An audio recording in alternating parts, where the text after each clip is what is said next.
that the first Kulish conference is taking place not in Ukraine, but here, already this month, that is to say today, this conference, which is remarkable. It is through the effort of people like him who has been agitating and pushing for making Kulish a prominent presence in Ukrainian cultural life now today, that we can speak with more confidence about this writer and try to put him in a context that has long been lacking.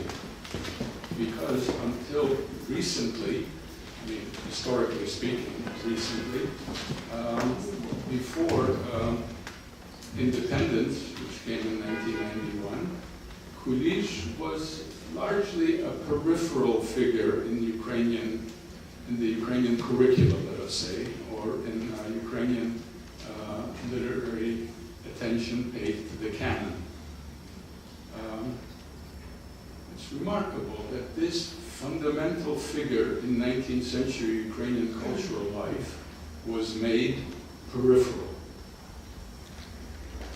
And if you follow the internet and Facebook today, you will still find people saying that he was only a false friend to Shevchenko, that he was actually his, committed adversary. This is all nonsense. He is a fundamentally important figure. It's like, but the situation that occurred after Soviet censorship got into its Stalinist mode, because it was there from the beginning, but with Stalinism it became truly virulent.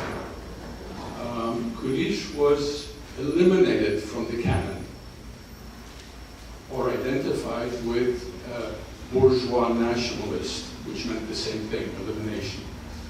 So it's like having the pair of Goethe and Schiele, because these are two outstanding figures in the German literary canon, and one of them is eliminated. Or taking Polish literature, taking two, because they actually even have three, although that is a subject of discussion, how valid that construction is. But having one of the two major Yezhd, Mickiewicz and Słowacki, and eliminating one of them. One doesn't do things like that. Anyway, the reason I'm bringing it up is to say that we need to rethink the presence of Kulish in the canon and his importance vis-a-vis Shevchenko, and also to actually hear him. Because what we saw today, well, actually we saw him indirectly hearing him by looking at his illustrations. But we heard, and very cogently and interestingly put, a discussion of his presence in the developing canon of Ukrainian literature and of national identity. But we also have to hear him, to hear how he speaks. So let me construct my presentation today. It'll be brief, I'll try to stay within 20 minutes. As both speaking about general things, not generalities, but the larger picture, but also about very specific things. Actually, I'll be speaking only about two texts, and even not the whole two texts because they're too large to fit into a 20-minute presentation, but aspects of them. But first, the larger picture. Kulish, who was born in 1819, therefore we're celebrating this year the 200th anniversary of his birth, and he died in 1897, was a contemporary of Shevchenko and one of the fundamental ground makers or builders of the Ukrainian national consciousness as we now know it. The author, if that can be phrasing that way, of the Ukrainian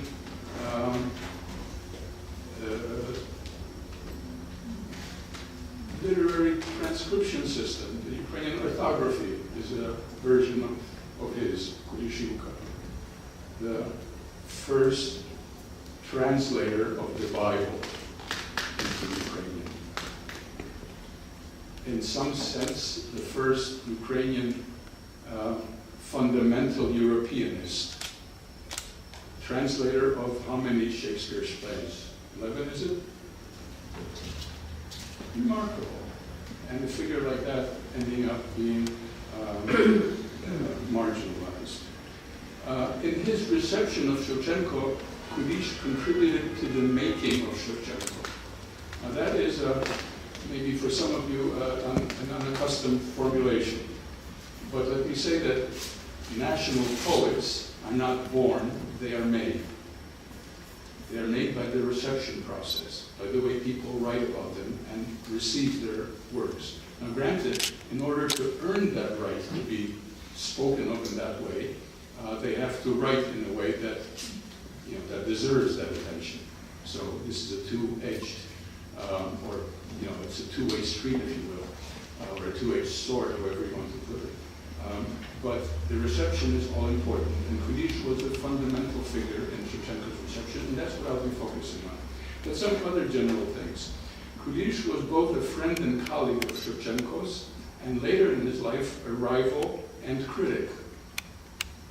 He was Shevchenko's editor, and he was the first exegete, the first interpreter of Shevchenko, what it meant, what Shevchenko meant.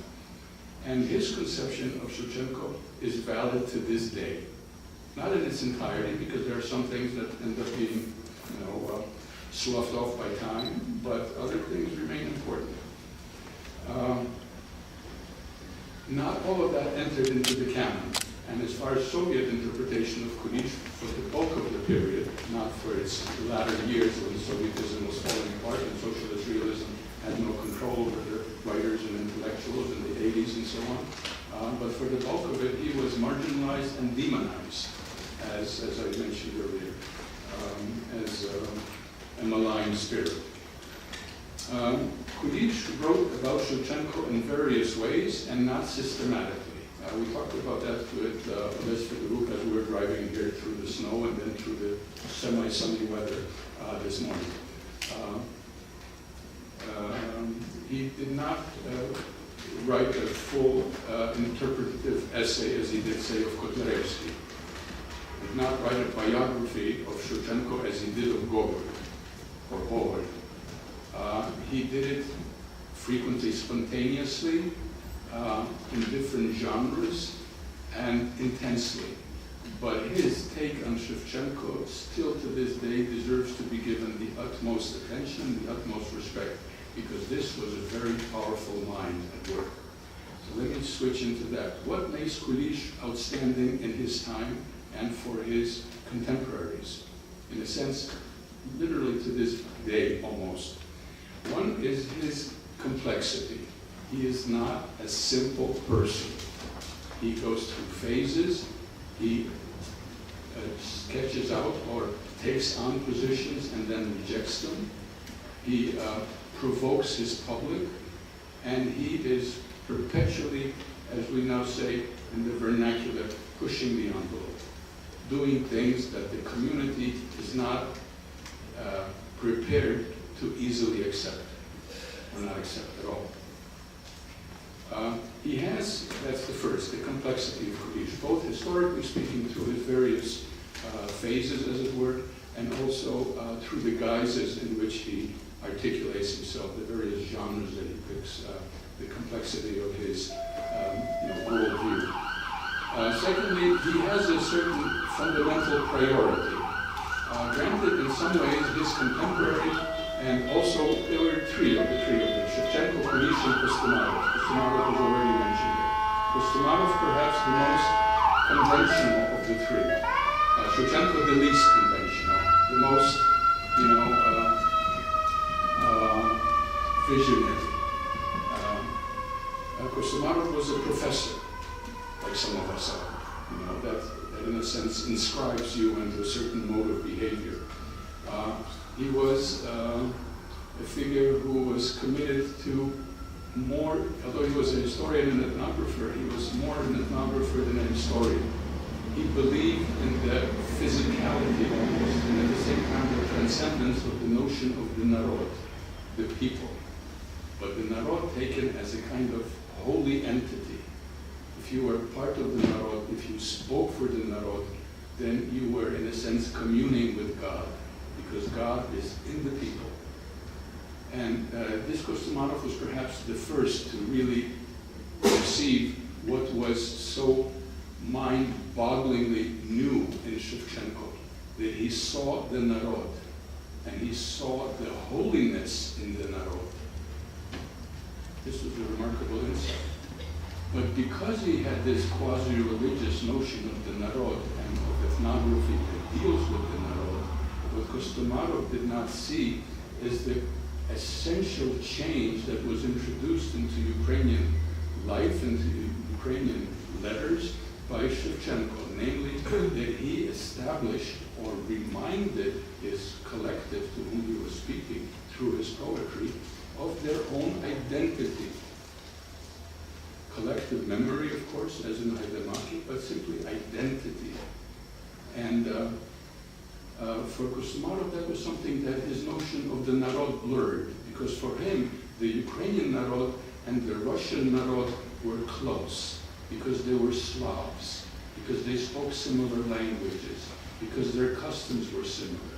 Because, ethnographically speaking, yes, Ukrainians, especially Eastern Ukrainians, and Central, not the Western, and the Russian people are similar in many ways. But Shevchenko was doing more, and Kulish was the first to see it. He saw it spot on. He knew exactly what was happening, and he articulated it. So anyway, having given this longish introduction, let me speak about some text and at least try to give us a sense of where Kulish was going with this. I need to look at the time so as not to spend my work on here.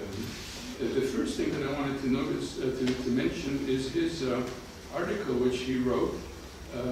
This was first published in the Russian journal Ruskaya Beseda in 1857, the Russian Discourse, and it was called, it had a very nice title, об отношении малорусской словесности к общерусской, i.e.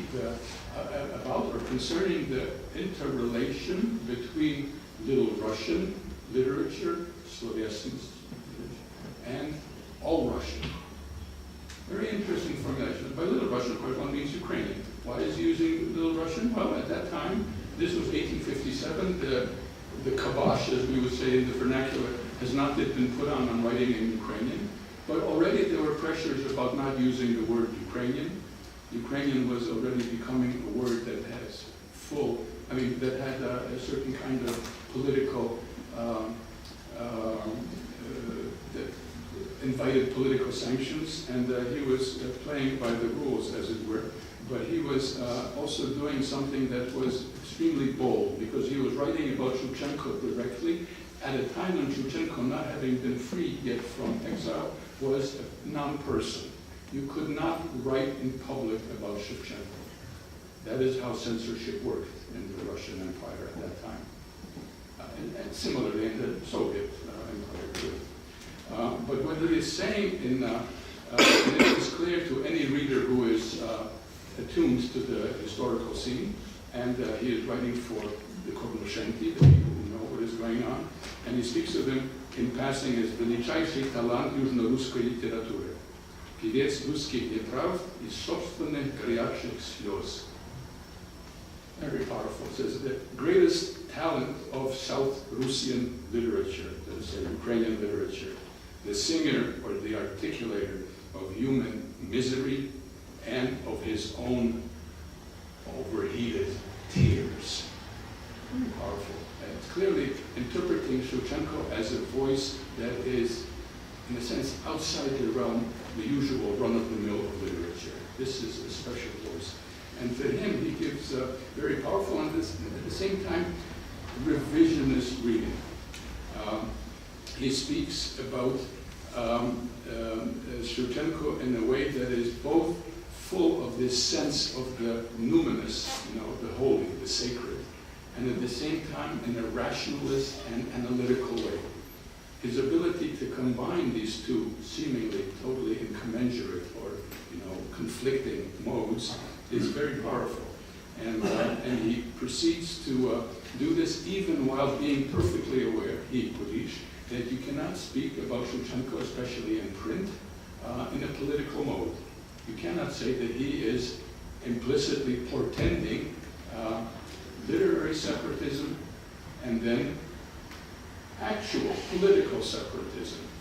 Something that the foremost critic of the time, by that time he was dead, but in the 1830s and 1840s, he was the dominant voice of Russian criticism, Vissarion Bilinsky, sensed extremely well.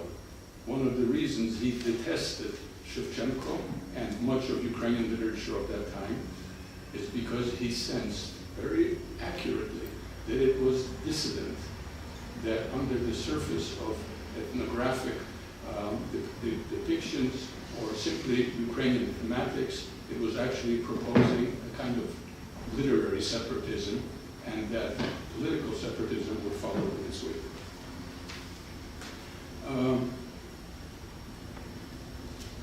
What is the essence here? The essence is that for a writer who is becoming the national poet, that is to say for Shevchenko, Kulish sees very intensely and very, how should I put it, futuristically. He sees in the sense what is coming, that we're talking not only about a national genius, because it was becoming at that time, especially once Shevchenko returned from exile.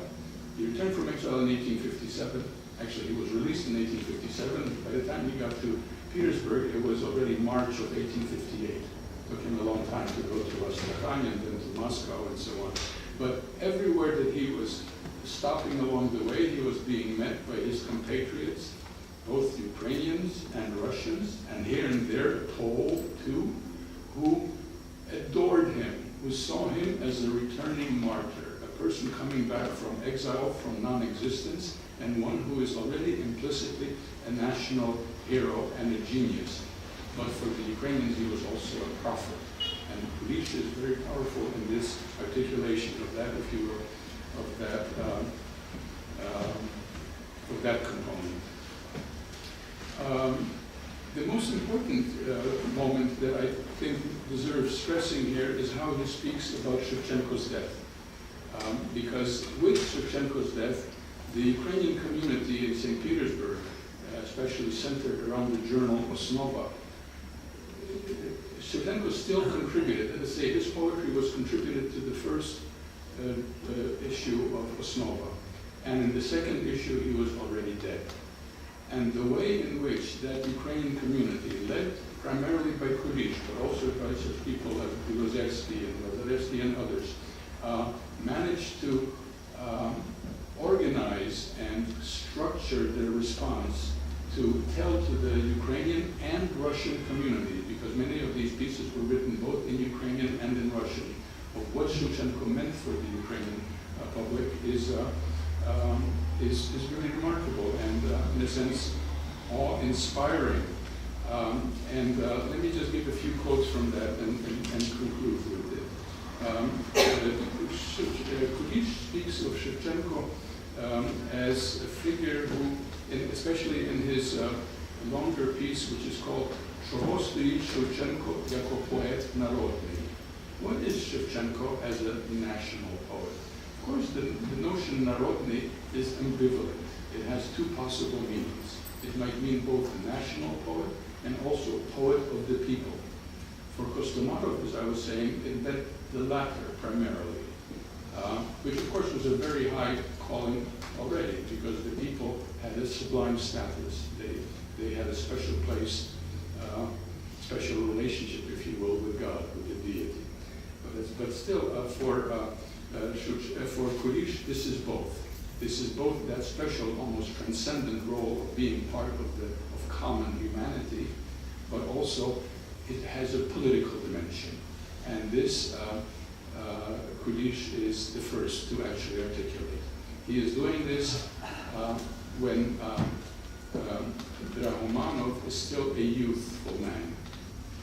Romanov was born in 1840, but he was present at the burial of Shevchenko. But Romanov became the architect of the Ukrainian modern national political identity and consciousness, had a longer time to do it in. Kulish did it immediately. He was, in that sense, the first.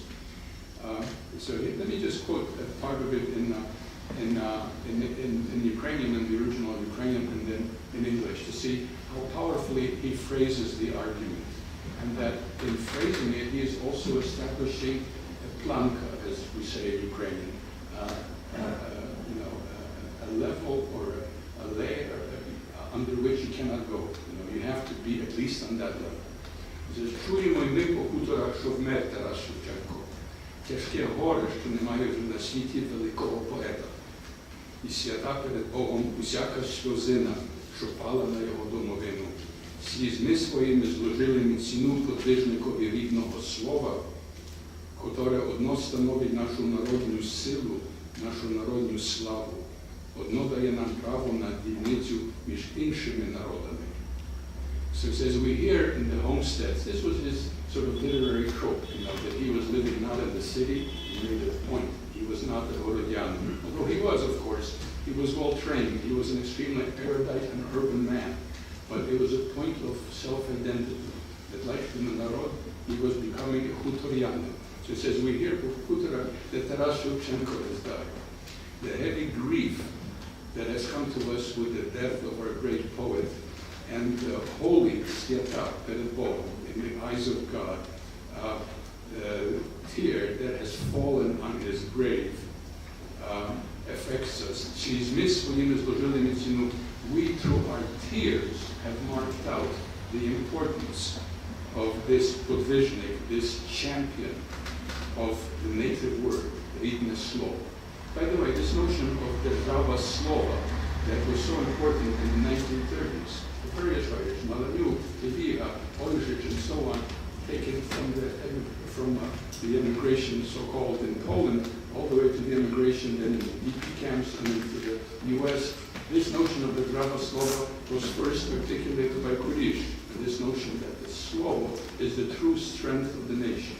Like for the Jews, the Bible, people of the book, something quite analogous, whether by direct influence or certainly by the biblical model, is already apparent here. It says this native word, which solely in itself creates the national strength, the national fame, and gives us the right to have a justified place among the other nations of the world. This is a remarkable. Jako всякому високому поету, поки між нами жив Шевченко, давали ми йому шанову, як високому поетові, і очі відвертали до всякої хиби його і упадку на тяжкій, одинокій дорозі. Яке ж велике було його діло, що він зробив для нас, українців, і що були б ми без Шевченка, все вже тепер тільки повні нам відкрилося. It's a very powerful statement. But it takes somebody to articulate it before it actually becomes part of the collective discourse. So what he's saying is, as long as Shevchenko lived among us, we gave him the respect that was due to him as a sublime poet, and turned our eyes away from all his flaws and his difficulties that accompanied him on his solitary way.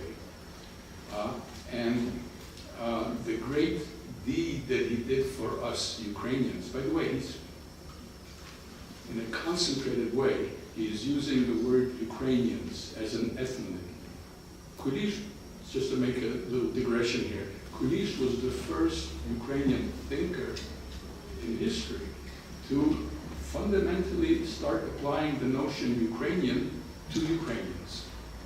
And there is even a letter in which this is marked, and it's a letter to his friend Kostomarov, written in 1846, when they were both members of the Cyrillo-Methodian Brotherhood or society. And he says to Kostomarov, why do you not call yourself a Ukrainian? Your mother was Ukrainian, you should call yourself Ukrainian. What's wrong with you? Something in that vein. And he's writing the letter in Russian.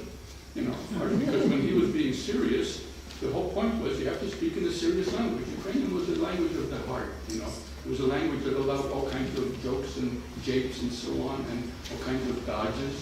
And in Russian, you were being serious, This was a fundamental thing. So anyway, back to this. And the great deed that he did for us Ukrainians, we now only now when we have lost him. This is a kind of fundamental poetic trope. Let me just end one more quick quote and then conclude, because this is already running over.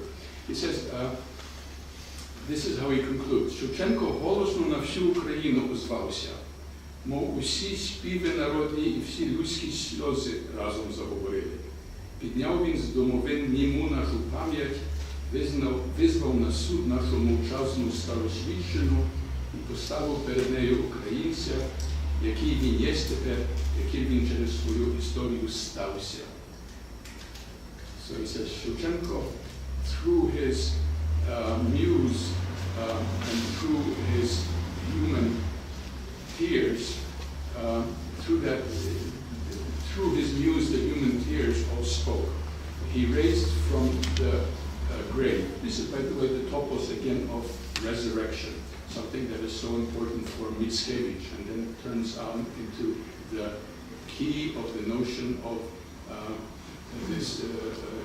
the whole Cyrillo-Methodian program of the resurrection of the country, of the nation. These are literary topoi that are in the air and that are being used there.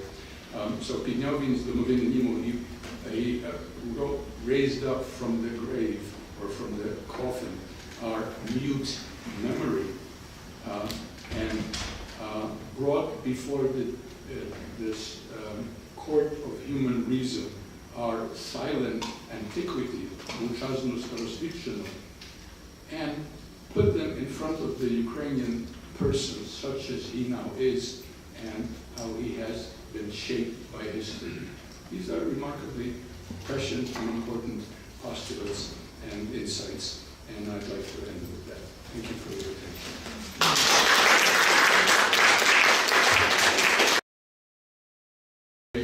This is done. So what I would like to do is to invite questions to the various speakers, and the speakers here can simply respond, because that makes it kind of a full meal, as it were.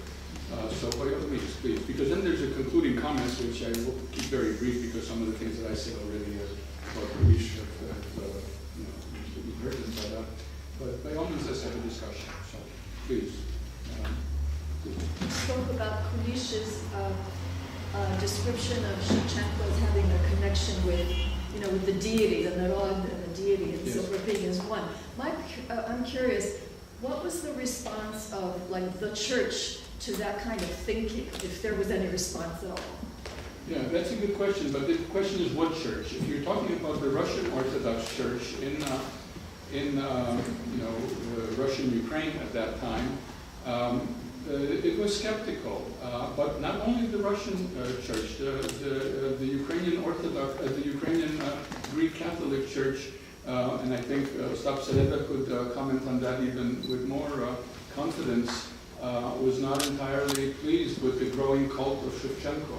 So, for example, in the very first year of Shevchenko's, let's say in 1861, because I recently wrote introductions to the 2 volumes that Kritika published for the Shevchenko Scientific Society, Shevchenko v Kritici, Shevchenko and the Critical Reception.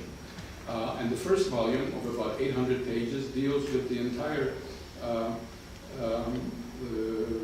sort of history of Shevchenko commentary from the first articles on his appearance in press, the first Kobzar in 1840.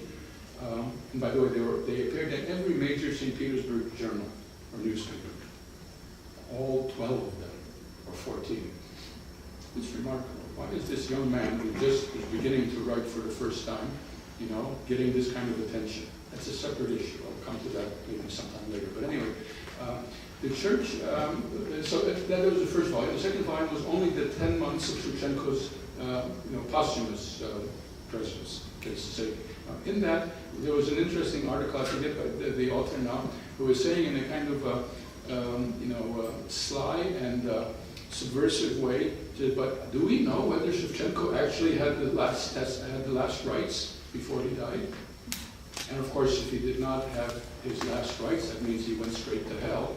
So do tell us, Господа Ukrainophile, gentlemen Ukrainophiles, did he or did he not have the last rites? So I mean, that tells you something about the attitude there. I think that in any sort of mass movement, and the Shevchenko cult was becoming that both in Russian Ukraine and in Austro-Hungarian Ukraine, the church looked askew on that. This was something coming up from underneath, bubbling up. And they didn't appropriate him easily. In time they got used to him, not the Russian Orthodox Church, but the Ukrainian churches. But it was a fraught relationship. The church did not come to terms with Ivan Franko at all. Maybe now they're doing it. I mean, the Ukrainian church. Franko professed to be an atheist. How do you deal with that? So when he died, the Ukrainian community chose the worst of possible solutions. You know, one would have been to have a secular funeral and simply, you know, follow the man's own desires and give him a secular funeral. He was an important enough figure to do that. The normal thing, if Shevchenko had been in Lviv then in 1916, he would have done it. He would have himself have led the profession. You simply embrace him because you say he is an important figure for the Ukrainian community, and we embrace him. But Shevchenko was in Russian exile because the Russians had taken over Lviv, and he was he was a prisoner of war or whatever, you know, a hostile alien somewhere in the depth of Russia, in Tula or wherever it was. So they had one priest, some local priest who decided to attend this, and the hierarchy ignored the funeral procession of Franko. But that's a separate question. Please. I just don't remember exactly the context when you mentioned that the Ukrainians from East Ukraine were different from the Ukrainians in West Ukraine. That's for the mid-19th century. I know there were some differences. Can you please specify the context of Kulish and this description, Kostomarov? To what extent they were different? Because I'm just wondering what, if you can specify. I think the person who brought it up was Ostap Sereda, yes? This topos. Partly yes, but yes. that is... Yeah, this is a very important issue, and I think any new history of Ukrainian literature, or simply a good history of Ukrainian culture, would need to address it, how the two sides of that divide were looking at each other and perceiving each other. And it did not come easily. I think the person that I know from my own experience is not so much Kulish, but Larisa Kosach, also known as Lesia Ukrainka, who in her comments, written in her letters to her mother about the Galicians, was basically contemptuous of them. She saw them as frivolous, as people who did not understand the importance or the seriousness of the task that they were faced with. So, I mean, one way of speaking about it would be that the Ukrainians from Russian Ukraine were much more attuned to living in fraught circumstances and were more, quote unquote, serious. You know, this is it's a complex issue. You know, for Kulish, he addresses this in various ways. He is perpetually willing to take on both his home environment, the Ukrainians from Russian Ukraine, and also to write about people in Western Ukraine. He's quite bold about it, and very in that same vein, although not influenced by Kulish, is Drahomanov, and he in turn gives that kind of insight to Franko, who becomes avowed critic of Ukrainian, Galician Ukrainian life and manners. So I think that readiness to be critical of one's environment comes from the distance. Comes from, in this case, from potentially Kulish, but certainly please. You mentioned the Bible. Yes. I have two questions. One is, what was the intent of Kulish to create the Bible? Was that create a Bible in Ukrainian? Was that partly because of national reasons, to perpetuate the language and to allow Ukrainians to read it in their own language? And the second point, what was the reception of his Bible at the time? Yeah. And also, what is the reception now? Perhaps your own personal reception, as far as the style of that translation. That's a very good question. Now, we have a specialist here who can who can talk about that. You know, I must tell you, just for your information, that there is a project ongoing in Ukraine today, in Kyiv, in Krypka, the publishing house and journal that I'm associated with, funded by both the Ukrainian Research Institute at Harvard and the Shevchenko Scientific Society, both these entities, of publishing a complete edition of Kulish's works. Now, that complete edition is not being done by the Ukrainian Academy of Sciences, as it should be. It is done by this entity and supported by these entities. That's the way it is. But anyway, part of our project, and we are now coming up to doing it, is publishing the versions of the Bible translated by Kulish that we have, which is both in prose and in verse, right? The reception of that is, I know that the British Biblical Society accepted it as the Ukrainian version of the Bible that they wanted to disseminate, yes? And I actually have a copy. My father had it, and it was passed down to me. The copy that I have was published in 1937, but that's a late version. I think now it has been supplanted as far as that is concerned. Why he did it? I think it's fundamental. Every nation has a translation of the Bible. You know, why should Ukrainians not have it? And the fact that it's late, well, so it's late. Okay, but it should be there. Proszę. I have a question. Partly it shows my ignorance, but to what extent, you hear a lot about Kulish, and also almost always in relationship to Shevchenko. How much study has been done on Kulish as an artist, as opposed to creating a propaganda? I think Olесь Fedoruk would have to answer that. I think we in our large plan, the full edition of Kulish's works is supposed to appear in 35 volumes. I don't think the originators of this plan will live to see that completed, unless we get a big grant from some oligarch or some American, oligarch.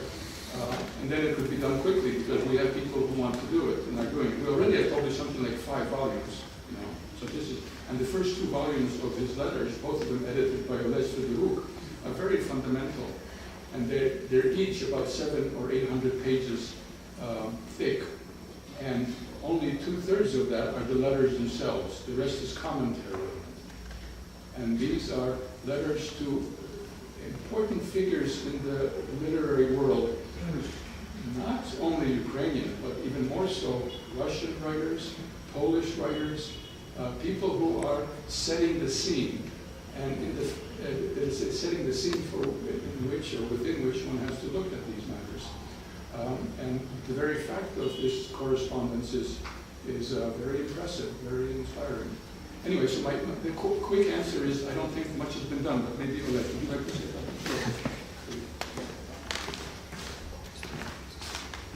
Два слова скажу, що Шевченко має 5 чи 6 повних зібрань творів. Тобто кожне покоління робить одне-два зібрання, повні зібрання творів, якщо не говорити про численну кількість таких видань. Для того, щоб зробити наукове видання, потрібна тривала традиція. Тривала традиція, генерація працівників, наукових працівників, які щось роблять. У нас цього, на жаль, якщо говорити про Куліша, ця генерація була перервана, бо наше покоління, по суті, перше покоління, яке працює з Кулішем, бо за Радянського Союзу, як казав професор Грабович, це було знаменито. Тобто Куліша не існувало. Його не існувало як націоналіста на радянській Україні, і його не існувало в діаспорі, по суті, тому що діаспора теж від нього перекреслила. Бо, мовляв, він був не народник. Діаспора виникла на народницьких уявленнях, за винятком багатьох таких, не багатьох, смоленюк. Ви будете сперечатися. Але Куліша працював Шевельов, працював Луцький. Тоді поправити мене, багато не знаємо ім'я. Хто досліджував Куліша в діаспорі? Немає таких. Отже, коли ми робимо повне зібрання творів Куліша, то ми робимо, так би мовити, перший йдемо в цьому напрямку. І ми зробили декілька томів, і зараз ще готується декілька томів, але це є всього, уявіть собі, це є 40 томів. Тобто так багато, як написав Kulish, написав тільки Франко.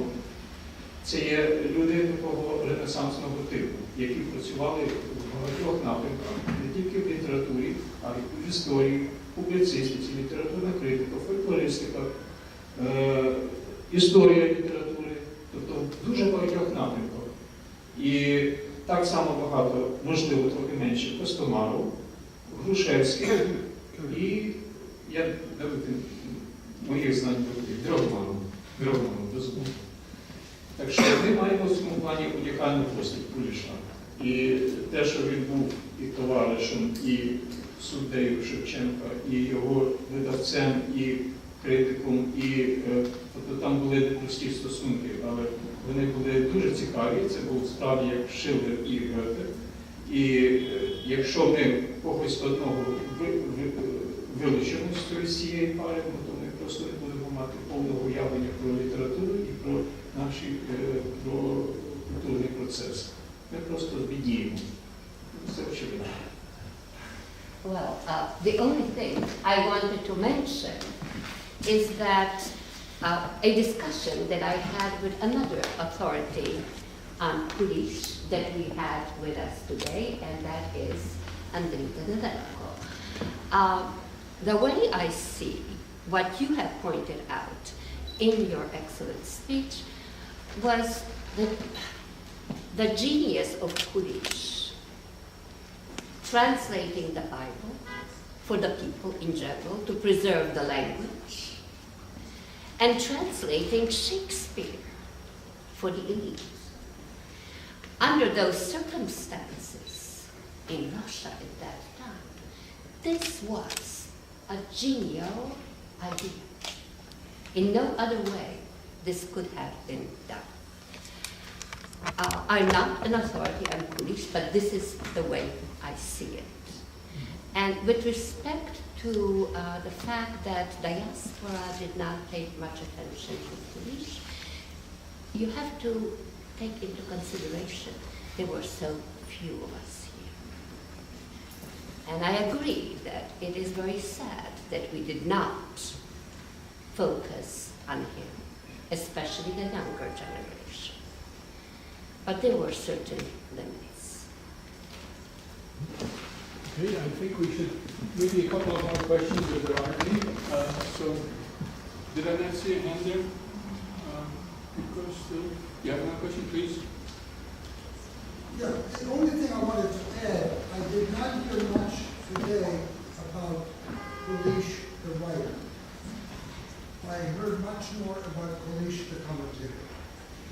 Yes. Yes. And in the end, if we want to talk about Kulish in the context of world literature, then it's not possible until we judge him as a writer, because for him to be the first translator of the Bible, to translate 7 plays of Shakespeare, it's extremely important to Ukrainian culture, but totally unimportant to anyone. Well, that's a good point. But since the formal focus of our conference is still Shevchenko, what we were doing in a sense is multiplying it or expanding it to also include the foremost commentator on Shevchenko, Kulish. So this explains the focus on Kulish as a critic, as an activist, as a thinker, and not as an individual writer. The attention on Kulish's both poetry and prose is there. It's not in any way similar in size to that of Shevchenko, but it is there, and some important critics have focused on it, especially Mykola Zerov, who is not only an outstanding poet, but an outstanding literary historian of the early, the 1920s basically. And the thing about the revival of the interest in Kulish can be also summarized, I think, in this fashion, that through him, Ukrainian intellectuals and certainly literary historians realized the, as it were, the modernist agenda of Ukrainian literature, because Kulish was a favorite in the 1920s. A lot of attention was being devoted to him in Soviet Ukraine at a time when that kind of attention was still possible and as it were, welcome or simply empowered. So people like Kirilluk who were writing on him, others, you know, is an important figure. If there are no questions, I have no real concluding word. I think that the one concluding point that one should make is that, as this conference has shown, it is all important for us to have a reasoned and more flexible understanding of the canon and of the tasks that are imposed on us. So it is not only Shevchenko that should be at the center of our attention, but the people around Shevchenko too, because that is the large project that is, in a sense, before us and that deserves our attention. So we thank our speakers, thank the audience for coming here, and especially our hosts, the Ukrainian Institute of America, that has provided us with such a pleasant setting. Thank you all for being here.